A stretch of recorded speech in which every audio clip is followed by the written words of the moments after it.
Feliz sábado, minha igreja querida. Que privilégio poder falar com você nesse sábado, um sábado em que parte da nossa igreja está reunida no nosso retiro de verão, que carinhosamente aqui a gente chama de Guaciara. Não porque agora está sendo realizado lá na praia de Guaciara, mas o nome pegou e o Guaciara 2025 está sendo realizado aqui em São José dos Pinhais mesmo, no Recanto Céu Azul, um lugar bem gostoso, bem aprazível. Tem lá mais de 200 jovens adorando a Jesus nesse momento. Orem por eles, para que essa seja uma experiência enriquecedora. E você que está aí no balcão, na terceira galeria, que não foi, mas gostaria de ir, se prepara, porque no ano que vem vai ter o Guaciara 2026, e eu tenho certeza que vai ser bênção também. E eu vou estar lá também pregando para eles amanhã, e é aquele momento especial que a gente tem que orar pelos nossos jovens, porque enquanto tem muita gente aí pulando nas ruas, nos bloquinhos aí nas ruas de Curitiba, eles estão lá adorando ao Senhor, e isso é muito, muito bom. Fico muito feliz.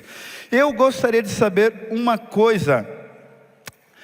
Eu gostaria de saber aqui, quantos irmãos estão nos visitando hoje que não são membros da igreja adventista? Por favor, levante a mão, só para saber. Olha só, sejam bem-vindos, sejam bem-vindos. Eu não quero que vocês se sintam encabulados, mas eu gostaria que vocês ficassem em pé, porque a gente quer dar um presentinho para vocês, tá joia? As nossas diaconisas já estão preparadas aí para dar um presentinho especial para vocês, um livro que com certeza vai levar vocês para mais perto de Jesus. Vocês que estão aí em cima também, nos balcões, sejam muito bem-vindos. A gente sabe que placa de igreja não salva ninguém, e a gente sabe que, embora haja alguma diferença no modo como nós cremos, como nós interpretamos a Bíblia, aquilo que nos une é muito maior do que aquilo que nos separa. Então, somos irmãos em Cristo. Sejam bem-vindos todos vocês, e que vocês se sintam bem aqui na casa de Deus, que também é a sua casa, tá joia? Muito bem, tem mais um pessoal aqui também. Olha só, que legal, gente. Deus seja louvado pela presença de vocês. Tem mais uma família ali também que eu não vi. Sejam muito bem-vindos, tá joia? Vocês são pessoas muito queridas. Eu espero que vocês tenham sido bem recebidos, bem abraçados aqui, tá joia? E sejam bem-vindos, tá joia? Muito bem, gente. Eu quero dizer para vocês também que aqui em cima, daqui de cima, está caindo bênçãos. Nesse momento, enquanto você está adorando aqui, existe um grupo de intercessores orando aqui na nossa câmara de oração, aqui no quarto andar da igreja. Se você ainda não foi lá, vale a pena você ir lá para poder conversar com Jesus. É um ambiente bem gostoso, bem solene, bem especial, e a gente está tendo um grupo de intercessores que estão orando por mim agora que vou abrir a Bíblia, e por você também. Então, eu quero agradecer esse grupo de intercessores, e vocês que estão aí em cima, se vocês estiverem me ouvindo, que Deus abençoe a vida de vocês também. O Sermão da Montanha é uma mensagem que eu amo muito. Inclusive eu já preguei alguns trechos do Sermão da Montanha aqui para vocês. A base, o tema central do Sermão da Montanha é como você obedecer e cumprir a lei de Deus na sua vida, na essência. E a essência da lei de Deus é o amor.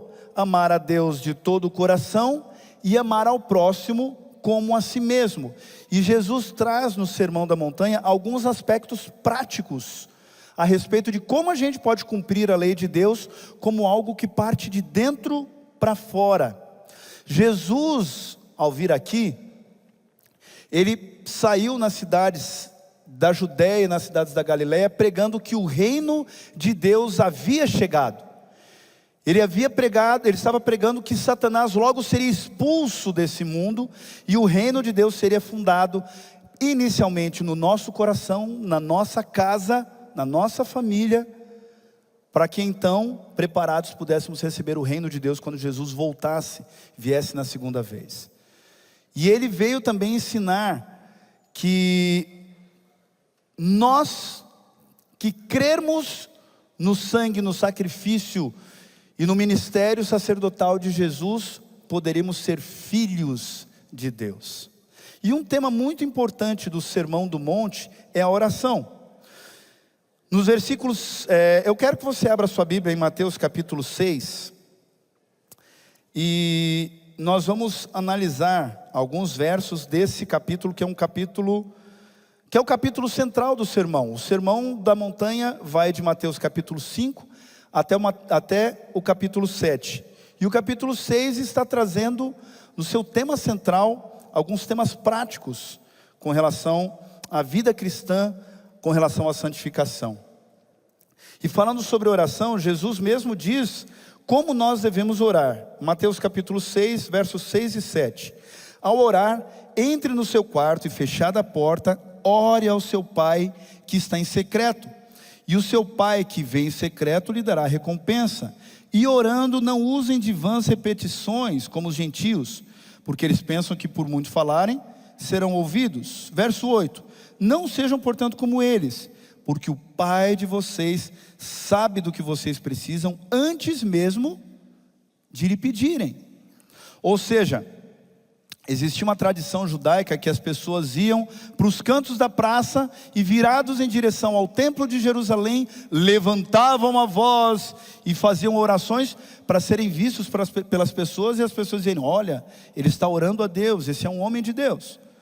Na verdade, uma oração, Jesus não é contra a oração pública, e nós vamos ver isso daqui a pouquinho, mas ele fala que quando você tem um assunto importante para conversar com Deus, vá ao seu quarto e fale com ele, porque ele escuta você em secreto. Afinal, ele sabe de todas as coisas.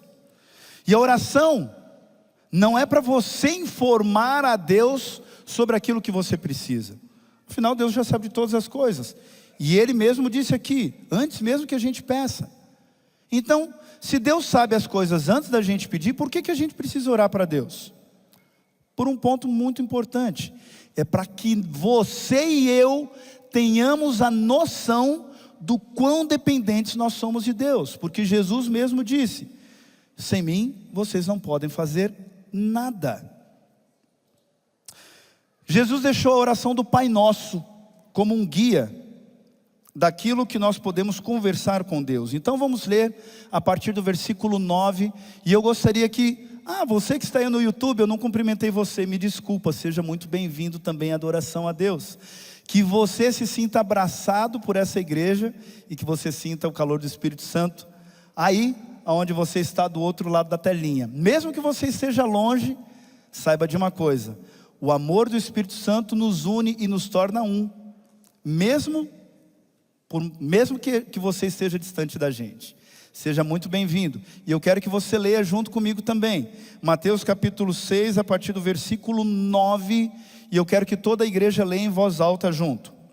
Portanto, orem assim. Vamos lá? Pai nosso que estás nos céus, santificado seja o teu nome. Venha o teu reino. Seja feita a tua vontade, assim na terra como no céu. O pão nosso de cada dia, dá-nos hoje.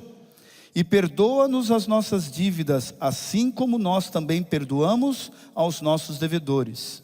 E não nos deixes cair em tentação, mas livra-nos do mal. Porque teu é o reino, o poder e a glória para sempre. Amém. Que oração linda. Eu já fiz essa oração várias vezes, mas será que a gente já parou para pensar na profundidade dessa oração? Uma coisa importante sobre a oração do Pai Nosso é que ela é uma oração que Jesus ensinou para nós fazermos em grupo. É uma oração pública, mostrando que Deus é tanto a favor da oração individual, como também Ele é a favor da oração pública, da oração em grupo. Porque Jesus diz que onde há 2 ou 3 reunidos no nome dEle, ali Ele também está. E essa conversa pública com Deus, ela também é importante. Há momentos de fato em que devemos orar sozinho, mas há momentos em que devemos orar em grupo. Essa oração é um modelo de uma oração em grupo. Ela não precisa ser orada dessa maneira, mas aqui existem assuntos pelos quais nós podemos conversar com Deus, tá?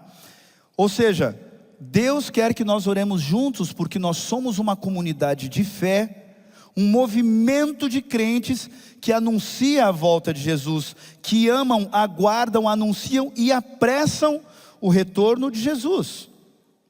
Por isso nós devemos orar em conjunto. Jesus está dizendo que é importante orarmos em conjunto. Por quê? Porque quando um cai, o outro levanta. Quando um se desanima, o outro vem e dá aquela injeção de ânimo. Quando um peca, o outro perdoa. E quando um precisa de ajuda, todos se unem para ajudar e orar por essa pessoa. Portanto, você, meu amigo, que está assistindo pelo YouTube, é claro que você é bem-vindo. Mas se você tiver a oportunidade, não deixe de ir à igreja. Adore a Deus junto com a sua congregação de fé. Isso fortalece você. E se você que está aqui em Curitiba e está nos assistindo aí via YouTube, eu faço convite, venha adorar a Deus aqui com a gente na Central. Agora, olha só que coisa interessante. Tiago capítulo 4:16 diz que nós devemos confessar os nossos pecados uns aos outros e orar uns pelos outros para sermos curados. A oração do justo é poderosa e eficaz. Portanto, fica o meu convite. Venha adorar a Deus aqui com a gente na Igreja Central. Não fique sozinho. Ninguém é uma ilha. Aqui tem gente boa que pode ajudar você. Agora, presta atenção em como Jesus começa a oração. Qual é a primeira palavra da oração do Pai Nosso? Qual é a primeira oração? A primeira palavra? Pai. Eu sou filho de pais separados. Infelizmente eu não tive muito contato com meu pai biológico. Mas graças a Deus, Deus me deu um presente. E o meu padrasto é um presente de Deus. Ditão, um beijo para você. Eu chamo ele de Dito, o nome dele é Benedito. Mas ele para mim é 1000 vezes um pai. Mas mesmo assim, as marcas ficaram. Porque o meu pai biológico, aquele que deveria estar comigo na minha infância, não teve condições de estar porque, afinal, eles se separaram. E isso me deixou marcas profundas no coração. E hoje, como pai, eu reconheço a importância de estar presente na vida dos meus filhos. Eu preciso estar ajudando eles na lição. Eu preciso estar patinando com eles no Parque Tingui. Vocês já me viram patinando aqui na frente, mas eu melhorei muito de lá para cá. Eu preciso estar brincando com eles, eu preciso participar da vida social deles, eu preciso repreender e ser severo quando eles cometerem algum erro, eu preciso aconselhá-los, ler a Bíblia, orar com eles, para que os meus filhos possam ter bons princípios para praticarem no futuro. E até mesmo confessar e pedir perdão quando eu erro, vai ajudá-los a assumir a responsabilidade sobre os atos deles no futuro. Como a gente leu aqui na apresentação da Elizabeth, em Provérbios 22:6 diz: ensina a criança no caminho em que deve andar. Não é apenas ensinar o caminho, mas é andar junto com ela por esse caminho. Isso é um desafio.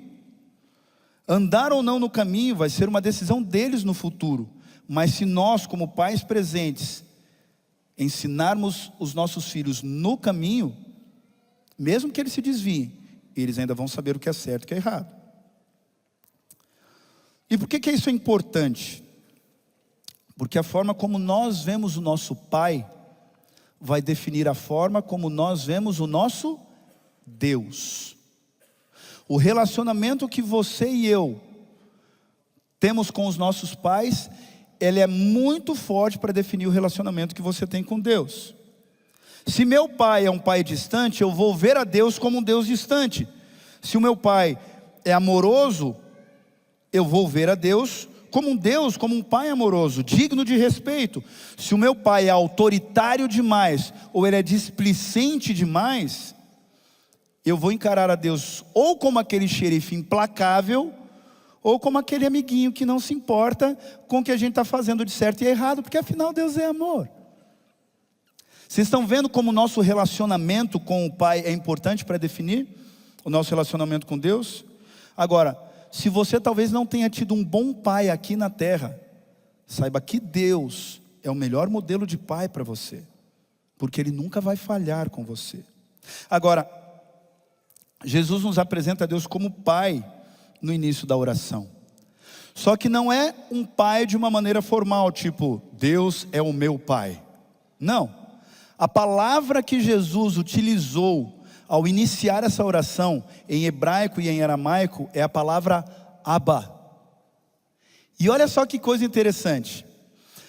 Quando as crianças vão aprender a falar, geralmente, quais são os primeiros sons que a criança começa a falar? Abba, Abba, ou Imma, Imma. Imma é mamãe e Abba é papai. Olha só que legal. Não é que talvez Jesus não estivesse dizendo assim, papai do céu, como a gente mostra, como a gente ensina para as crianças. Mas o fato é de que papai, paizinho, painho, meu velho, não são formas carinhosas da gente se dirigir ao nosso pai? Da mesma forma, Jesus está dizendo que a gente deve se dirigir a Deus como nosso Pai, sem cerimônias, de forma carinhosa. Alguém que você pode falar sem medo, sem cerimônia. Jesus queria reforçar a importância de um relacionamento íntimo com o Pai, uma conversa sincera, particular, do tipo daquelas que ninguém precisa ouvir. No verso 9, Jesus diz, papai nosso, Abba, Pai nosso que está nos céus, para nos ajudar a entender dois conceitos no nosso relacionamento com Deus. O primeiro conceito é a de transcendência. Deus transcende, transpõe os limites do universo. Deus é grande demais e Ele mantém o universo sendo governado na palma da sua mão. Deus é grande e por isso Ele merece ser honrado, porque Ele é poderoso para governar o universo. Mas também Ele transmite o conceito de imanência, ou seja, de um Deus próximo, que se faz tão pequeno para caber dentro da nossa casa e dentro do nosso coração. Olha que privilégio! Meu irmão, você é filho do Rei do Universo, e Ele se interessa por cada detalhe da sua vida. E Jesus também diz, no versículo 9, Pai nosso que estás nos céus, santificado seja o teu nome. Você sabia que a gente não conhece o nome de Deus? Na Torá, o nome de Deus é escrito em 4 letras que representa o significado aquele que é. Mas essas 4 letras que transliteradas para o português seriam YHWH, não tem pronúncia. Às vezes a gente pronuncia Javé, Yahweh ou Jeová, para de repente se tornar um pouco mais palpável para nós. Mas os judeus nem mesmo pronunciavam esse nome, a não ser em ocasiões específicas. Eles substituíam por Adonai, que significa Senhor. De tão sagrado, de tão santo que é o nome de Deus. Entende? E aí o que acontece? No Egito, existia a cultura de que se alguém soubesse o seu nome, essa pessoa teria domínio sobre você. O faraó, os magistrados do Egito, nunca, jamais diziam o nome deles em público. As pessoas se referiam a esses magistrados e ao faraó pelo título dele, entende? O faraó Tutmoses III, que foi o faraó que enfrentou toda a situação com o povo de Israel lá, que enfrentou as 7 pragas. Tutmoses III não era o nome dele, era o título dele. Então quando Moisés perguntou, se eu for falar para o povo de Israel, se eles perguntarem o seu nome, o que eu digo? E aí Deus disse, eu não vou dizer meu nome para você. Diga, eu sou, me enviou a vocês. Porque eu sou o que sou. Sabe por quê? Para que o povo de Israel, que tinha uma cultura egípcia, não tratasse a Deus como um talismã, da mesma forma como os egípcios tratavam os seus ídolos, os seus deuses. Ou seja, Deus não se deixaria dominar pela vontade do homem. Deus não disse o seu nome a Moisés porque ninguém podia dominar a vontade de Deus, como os egípcios faziam com seus deuses. Agora, santificado seja o teu nome. A comunidade judaica não colocava o nome nos seus filhos simplesmente porque soava bonito. A Pri e eu colocamos nos nossos filhos os nomes de Noa e Maitê. Noa vem do hebraico Noa, que significa conforto, descanso. Lameque deu esse nome a Noé, porque Noé estava profetizado, traria paz, traria descanso à terra que foi amaldiçoada pelo pecado. E aí a gente pensou que o nome do Noa seja uma promessa de descanso e conforto para ele, para a nossa família e para muita gente. E a Maitê? Maitê, o nome Maitê a gente pesquisou, eu pesquisei, e pelas informações que eu obtive, vem do basco, do sul da França, que significa amada. E quando eu escrevi a música de dedicação da Maitê, eu pedi para que Deus permitisse que a semente do amor crescesse no coração dela. E para que, sendo uma menina amada por nós, ela pudesse amar aos outros como a si mesma. O nome, ele tem um significado. E para a cultura hebraica isso era muito importante, porque ele representava a conduta, o caráter e a reputação de uma pessoa. Por exemplo, Gabriel significa homem de Deus. Daniel significa Deus é meu juiz. Elizabeth, Elisheva, significa Deus é o meu juramento, ou Deus é a minha plenitude. João significa Deus é gracioso. E Jesus significa salvação. Logo, o nome de Deus está ligado à sua natureza, o seu caráter, a sua reputação. Meus irmãos, nós somos filhos de Deus, mas a gente não pode se esquecer de que Deus é santo. Não existe ninguém no universo igual a Ele, e só por isso Ele já é digno de ser adorado. Nas nossas orações, nós temos que amar a Deus como um Pai amoroso, mas nós também temos que temer, respeitar a Deus, porque Ele é digno de todo o nosso respeito. Tudo que é bom em nós e no universo vem dEle, por isso Ele merece ser respeitado. Logo, a melhor maneira de você santificar o nome de Deus é buscar viver uma vida santa. O segundo mandamento diz o quê? O terceiro mandamento, perdão. Não tomarás o nome do Senhor teu Deus em vão.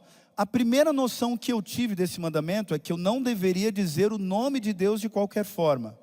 Isso está certo, sim ou não? Sim. Mas vai muito além disso.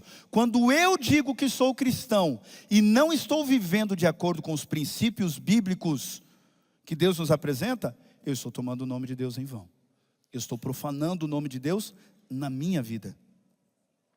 Logo, nós santificamos o nome de Deus quando vivemos uma vida santa. E santidade aqui não é ausência de pecado. Todos nós vamos ser pecadores até a volta de Jesus. Mas, enquanto nós andamos aqui, nós precisamos buscar guardar a lei de Deus na sua essência, no nosso coração, vivendo o amor de Deus em nós e os princípios do amor dele. Quanto mais próximos nós estamos do nosso Abba, quanto mais imitamos o nosso Abba, o nosso Papai do céu, mais longe nós vamos estar da prática do pecado. Quanto mais íntimos de Deus, mais longe vamos estar dos ídolos que nós criamos. Porque a intimidade do Senhor é para os que o temem, aos quais Ele dará a conhecer a sua aliança. Isso Davi falou em Salmo 25:14. Você vê quanta lição a gente tirou só do verso 9. Só dessa invocação de Deus, de Jesus na oração do Pai Nosso. Agora, quantas lições a gente tem mais a aprender? Vamos ler o verso 10. Venha o teu reino, seja feita a tua vontade, assim na terra como no céu. Venha o teu reino. Você lembra do que Satanás disse para Jesus no deserto? Tudo isso eu te darei, se prostrado me adorares. Satanás, ele tenta fazer você achar que você e esse mundo pertencem a ele. Você, muitas vezes, assim como eu, é tentado a pensar de que o mal é mais poderoso que o bem. As tentações, mágoas, medos, angústias, essa rotina sufocante, as cores desse mundo, os sons, o prazer desenfreado faz muitas vezes a gente pensar lá no fundo da consciência de que esse mundo é o reino de Satanás. Parece que Satanás está dominando essa sociedade de uma forma que não tem jeito. Mas em Ageu, capítulo 2, verso 8, a Bíblia diz o seguinte: minha é a prata, meu é o ouro, diz o Senhor dos Exércitos.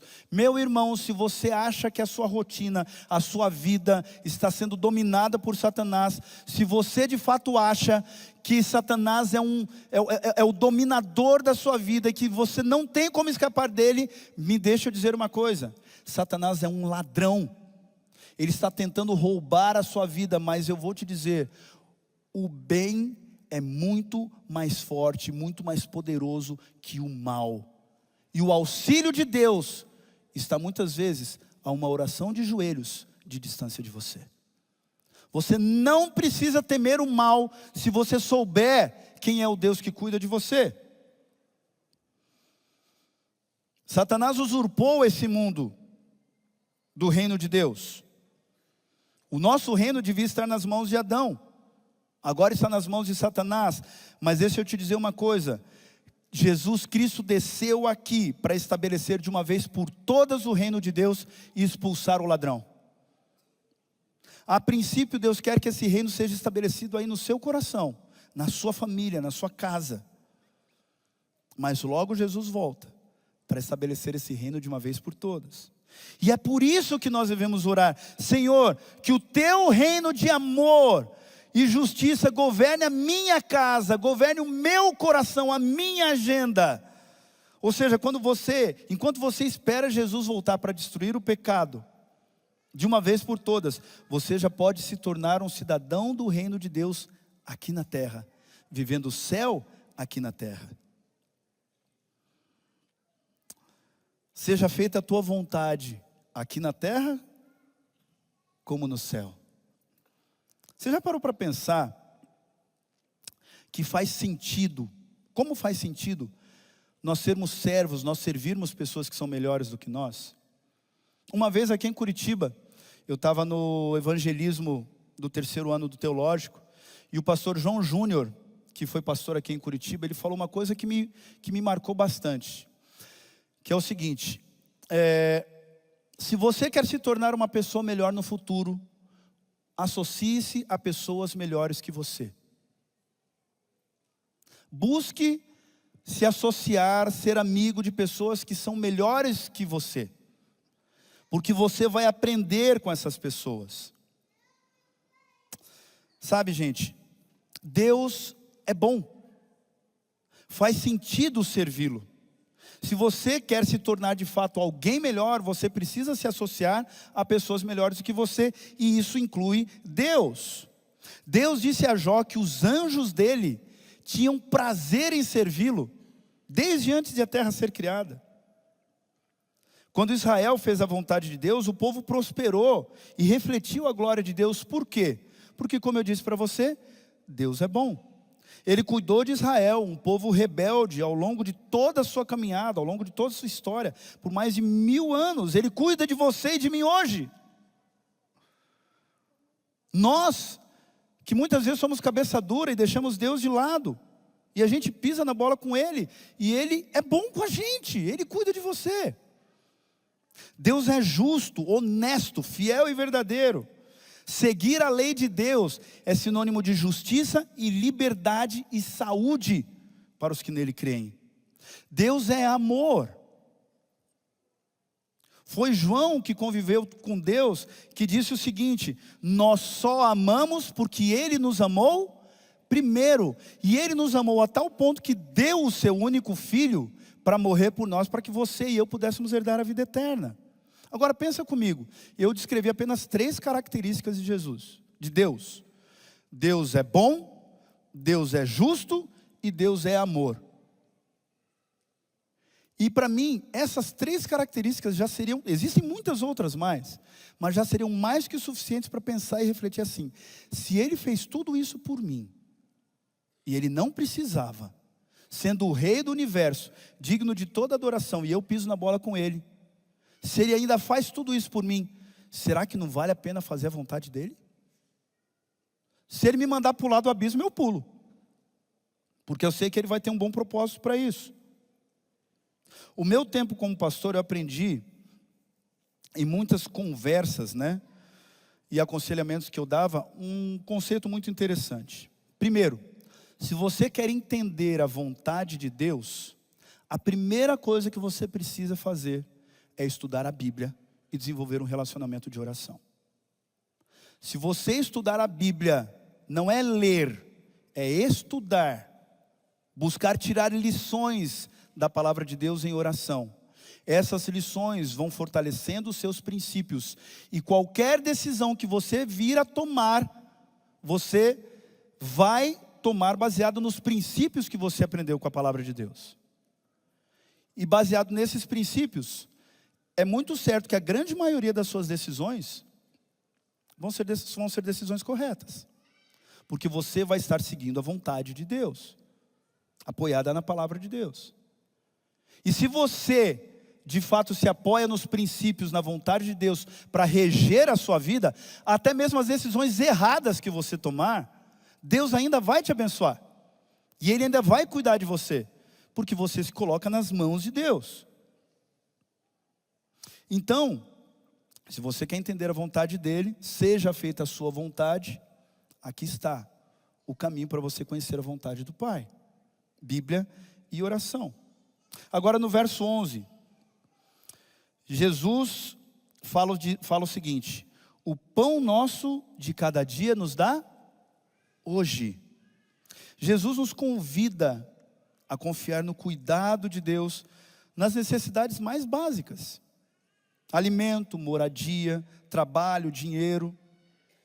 No próprio Sermão do Monte, Jesus diz: Deus, o seu Pai, sabe do que vocês têm necessidade antes mesmo de vocês pedirem.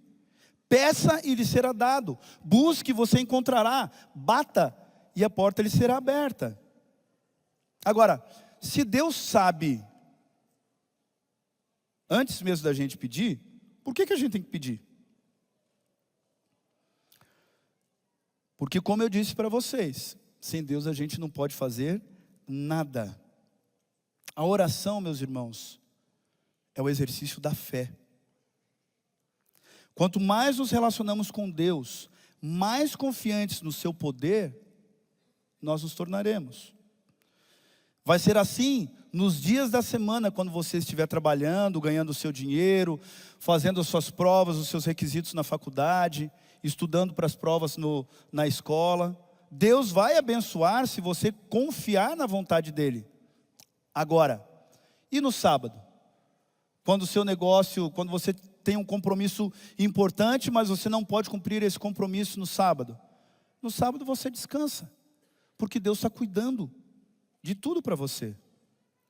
É óbvio que a gente tem que fazer a nossa parte. Deus não vai estudar a sua prova da faculdade. Deus não vai procurar um emprego para você se você está precisando. E Ele nem vai arrumar sua casa se ela estiver bagunçada. Mas, se você fizer a sua parte, você não precisa se preocupar com o dia de amanhã, porque Deus vai cuidar de você. Busque em primeiro lugar o seu reino e a sua justiça, e todas as coisas serão acrescentadas. E aí Jesus entra num ponto crítico no verso 12. Perdoa-nos as nossas dívidas, assim como nós também perdoamos aos nossos devedores. Esse é um ponto muito sério. E esse assunto é delicado, porque como é que a gente pode perdoar alguém que nos traiu tantas vezes? Que traiu a nossa confiança? Como é que você pode olhar nos olhos daquele que violentou você e pisou nas flores do seu jardim? Como é que você pode orar por quem matou alguém que você ama ou de repente está matando você por dentro? Como lidar com tanta mágoa, com tanta dor, com tanta ira, com tanto ódio? É verdade, não dá. Para nós, isso é humanamente impossível. E aí é que entra a importância da oração. Fazer guerra com Deus. Abrir, rasgar o coração diante dele e colocar todo aquele lodo, aquele chorume de mágoas e culpas diante dele. E dizer: Senhor, eu estou com ódio, eu estou com mágoa, eu estou com raiva, eu não quero perdoar essa pessoa. Mas me ajuda, porque eu não consigo me livrar disso. Pessoas que têm dificuldade em perdoar, são corroídas pela mágoa. E para nós é impossível perdoar, de fato. Mas é na oração, se jogando aos pés de Jesus, é que a gente vai conseguir obter forças para perdoar quem faz mal para nós, olhando para o que Jesus fez por nós, derramando o seu sangue na cruz. Pelo sangue de Cristo, você foi perdoado dos piores pecados. Então estenda esse perdão. Isso não é conformismo. Queira ter todos os demônios do universo contra você, mas não queira ter um dedo de Deus contra você. Sabe por que é importante perdoar? Porque quando você perdoa, você tira a responsabilidade de julgar essa pessoa dos seus ombros. E você transfere para Deus. Afinal, a vingança pertence a Ele. Aquele que sofreu a sua dor no Calvário, essa dor que você está sentindo agora, Ele sofreu no Calvário, Ele vai fazer justiça para você. Aguarde e confie. E perdoar é tão necessário que depois da oração do Pai Nosso, nos versos 14 e 15, diz o seguinte: porque se vocês perdoarem uns aos outros, se vocês perdoarem aos outros as ofensas dele, também o Pai de vocês que está no céu perdoará vocês. Se porém não perdoarem aos outros as ofensas deles, também o Pai de vocês não perdoará as ofensas de vocês. Isso é muito sério. Se você não perdoar, Deus não te perdoa. É muito duro isso. Perdoar nos livra do peso das lágrimas, dos traumas que nós sofremos. Isso inclui às vezes perdoarmos a nós mesmos, para nos livrarmos da culpa, da mágoa que nos afundam ainda mais no pecado. Se Jesus morreu por você, eu te pergunto, quem é você para não se perdoar? Perdão liberta. Ser perdoado liberta. Então quando você orar de novo, quando você recitar esse verso, essa parte na oração, antes de você trazer a sua oferta aqui à igreja, antes de você se oferecer para servir a Deus na igreja como um sacrifício vivo, santo e agradável, e se lembrar de que alguém tem algo contra você, ou que você tem algo contra alguém, vai lá e resolve. Ellen White diz que se a gente deixasse o nosso orgulho de lado, questões que duram anos para ser resolvidas, seriam resolvidas em 5 minutos. Perdoa as nossas dívidas, como nós perdoamos aos nossos devedores. Meu tempo está acabando, mas eu quero ler o versículo 13 com você. Não nos deixes cair em tentação, mas livra-nos do mal. Existem 2 fontes de tentação. A primeira fonte de tentação, sabe qual que é? Satanás, o maligno, o grande enganador, o grande acusador que se rebelou com Deus no céu e levou a nossa humanidade para amargar as dores que sofremos nesse mundo. E Satanás, ele vai ter uma tentação personalizada para cada um dos pontos fracos que você tem.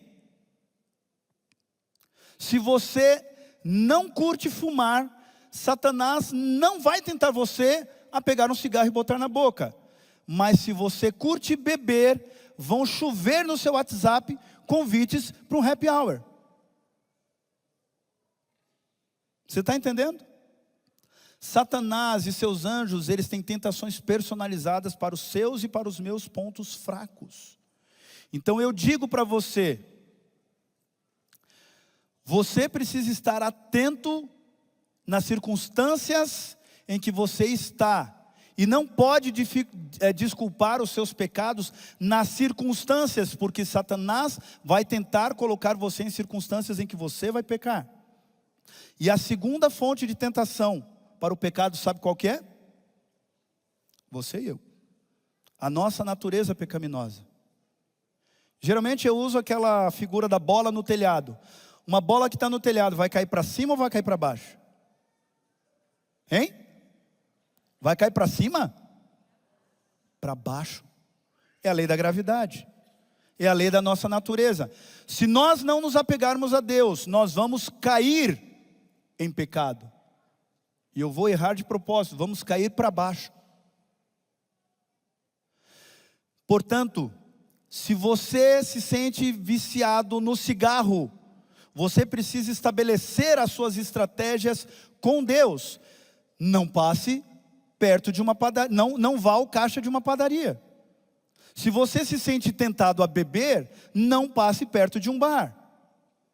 Se você se sente tentado a acessar conteúdo adulto no seu celular, coloque aplicativos que restringam esse conteúdo e não leve o celular para o banheiro. Se você se sente tentado a brigar com as pessoas que você ama, no momento em que o sangue ferver, saia. Vá para o quintal, vá para algum outro lugar, respire fundo e ore por aquela pessoa que você está sendo tentado a brigar. Sabe por quê? Porque por mais que sejamos pecadores, não existe desculpa para a tentação. Por mais forte que ela seja, nós não vamos cair em pecado se nós não consentimos com a tentação, por mais forte que ela seja. Agora, Ellen White fala que o esforço humano aliado ao poder divino é o segredo para o êxito. Está lá no livro Patriarcas e Profetas, página 509. O segredo do êxito está na união do poder divino com o esforço humano. Logo, a tentação não é desculpa para o pecado. Peça a Deus, livra-me do mal, livra-me de Satanás, livra-me de mim mesmo. E a palavra grega para tentação, peirasmos, também diz que a tentação representa as provas e dificuldades que nós passamos aqui. Problemas financeiros, problemas de saúde, emocionais, psiquiátricos, sem contar a violência, a corrupção, a injustiça. Essas são tentações que nós temos que enfrentar. Provas, dificuldades. E quando a gente ora, não nos deixes cair em tentação, nós devemos dizer para Deus, Senhor, não nos deixes cair diante das provas, porque elas vão vir. Deus não prometeu que você não teria dificuldades nesse mundo. Em nenhum momento na Bíblia, do Antigo Testamento ao Novo Testamento, Deus prometeu que você não passaria por dificuldades. Afinal, a gente vive num mundo de pecado.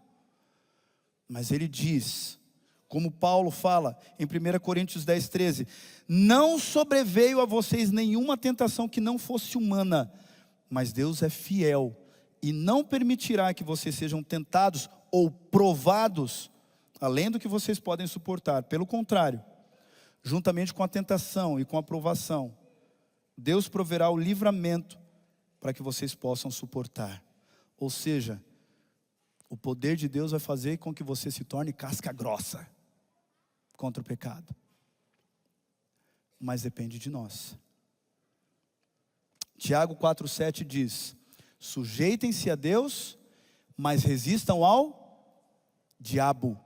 E o que vai acontecer? E ele fugirá de vocês. Eu quero ler o fim da oração. Já estamos chegando no fim do sermão. No versículo 13 diz, pois teu é o reino, o poder e a glória para sempre. Amém. Bonito final, não é? Agora, pastor Kevin, eu vou ter que dizer para eles que esse final da oração do Pai Nosso não estava no original.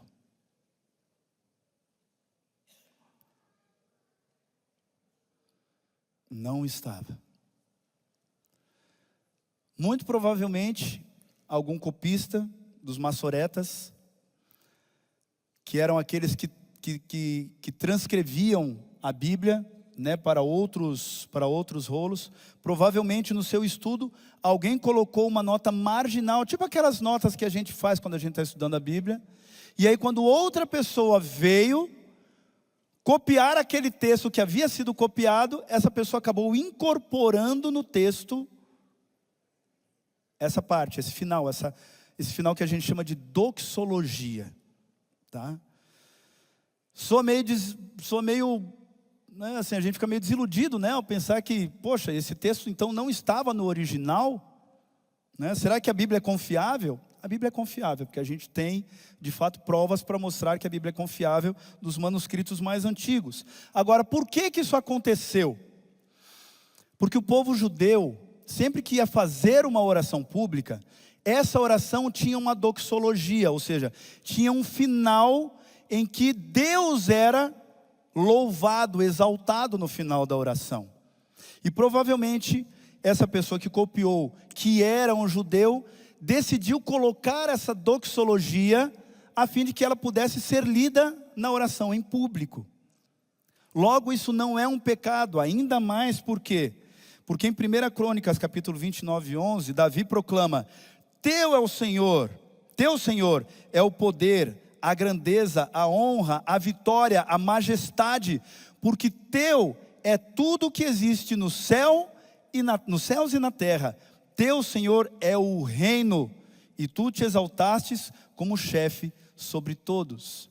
Ou seja, muito provavelmente essa doxologia que foi incorporada ao texto aqui, foi porque esse escriba estava estudando a oração do Pai Nosso, junto com os salmos de Davi e de Salomão.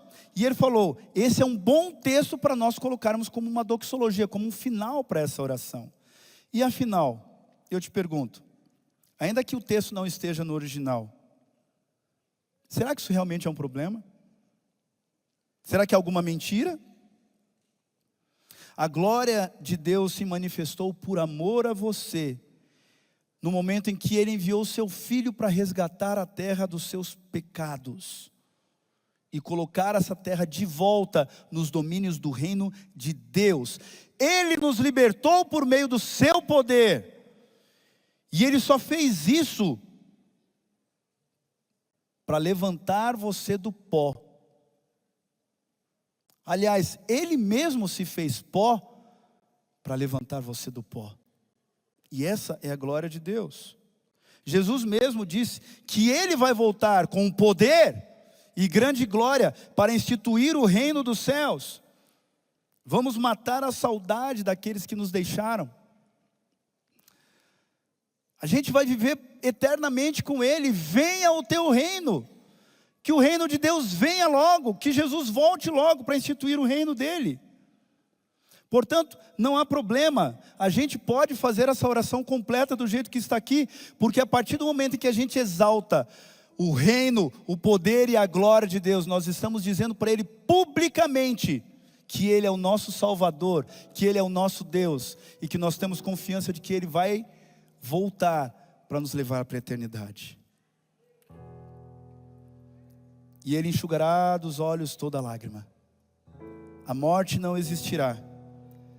Já não haverá luto, nem pranto, nem dor. Por quê? Porque no reino de Deus, as primeiras coisas passaram. E Deus mesmo estará conosco. Ele será o nosso Deus, e nós seremos povo do seu reino. Antes da gente fazer a oração final, eu quero cantar um hino com você. Porque eu fico imaginando que o nosso Abba, o nosso Pai do céu, está morrendo de saudade da gente. Ele tem tanta saudade. Ele não vem instituir o reino dele apenas para poder destruir o pecado, mas Ele vem para cumprir o propósito da sua e da minha existência. Vida eterna ao lado daquele que nos amou antes mesmo de nós sermos criados. Você confia nisso? Nossos jovens estão lá adorando a Deus no Guaciara. Você está aqui adorando a Deus na igreja. Você está nos acompanhando aí do YouTube, adorando a Deus no lugar onde você está, distante de nós talvez milhares de quilômetros. Mas todos nós nos unimos nessa grande esperança de que Jesus Cristo um dia vai voltar para instituir o reino eterno e nos livrar de uma vez por todas do mal. Se você confia nisso, eu quero que você se coloque em pé, porque agora nós vamos cantar um hino. Vamos cantar um hino. Chegou a hora em que mostra de fato essa mensagem de um Deus que está morrendo de saudades de você, e que você possa confiar até o momento em que Ele vai voltar para nos buscar. Canta junto comigo. Já ouvimos tantas vezes sobre a volta de Jesus. Nosso coração anseia ver o brilho de sua luz, mas os dias vão passando, meses, anos vêm e vão, e Jesus não aparece. Temos esperado em vão, os sinais vão se cumprindo com incrível precisão. Nossa fé está segura na divina inspiração. Já está chegando o dia quando Deus se erguerá do seu trono de justiça, e a Jesus então dirá: Filho, vai, chegou a hora. Filho, vai, sem mais demora. Vai buscar os meus amados e traz de volta aqueles por quem você morreu. Filho, vai, agora basta. Está provado, o mal não presta. Chega de esperar, a saudade dói demais. Já preparei a casa, já preparei a mesa. Filho, me traz de volta quem criei, quem perdi na cruz. Resgatei.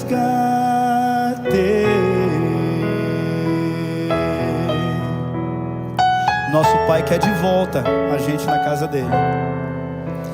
Se você já foi tentado a descrer ou desistir,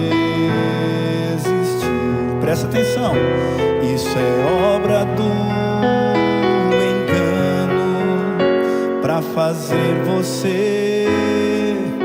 Ele não falha em cumprir suas promessas. Já está chegando o dia quando Deus se erguerá do seu trono de justiça, e a Jesus então dirá: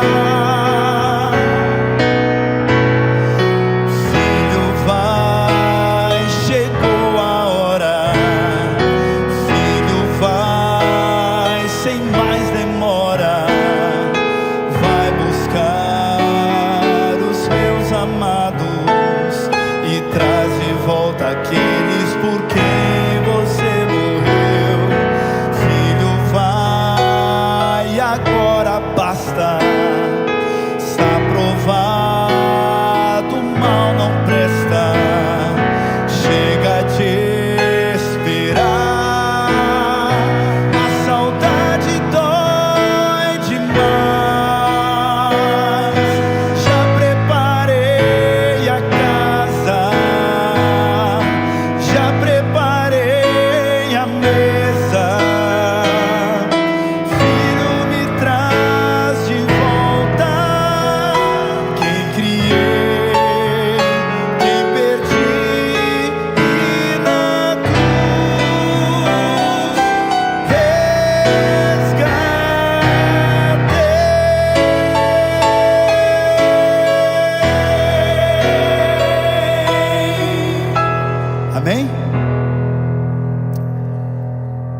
nosso Abba vai voltar.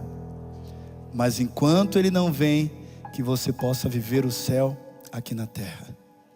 E com esse pensamento em mente, eu quero convidar a todos, você que está aí no YouTube, você que está aqui na igreja, a orarmos junto comigo a oração que Jesus nos ensinou agora, com essas ideias a mais que estão frescas na sua mente. Vamos orar?